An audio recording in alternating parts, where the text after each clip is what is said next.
And Moin from Germany. This is my first car video, and I have here a Hemi engine which is inside a Chrysler 300C from 2009.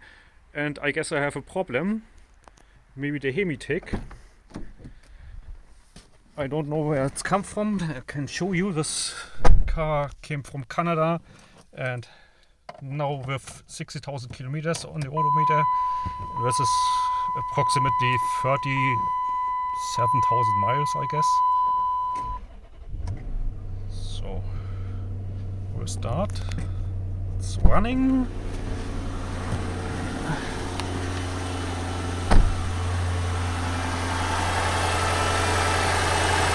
And here you can hear a small ticking noise.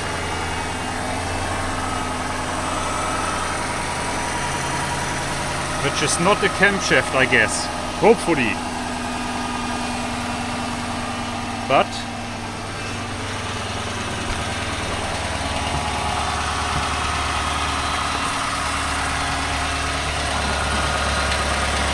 it's a little bit dirty underneath because it came from Canada.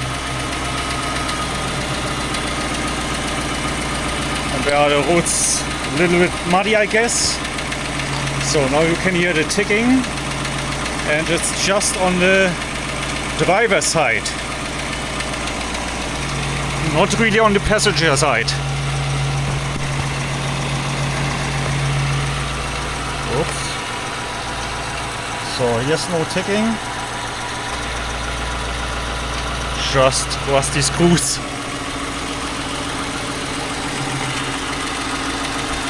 And the ticking is also here if the engine is hot. It's always there. So what do you think? Is it exhaust? Thanks for watching.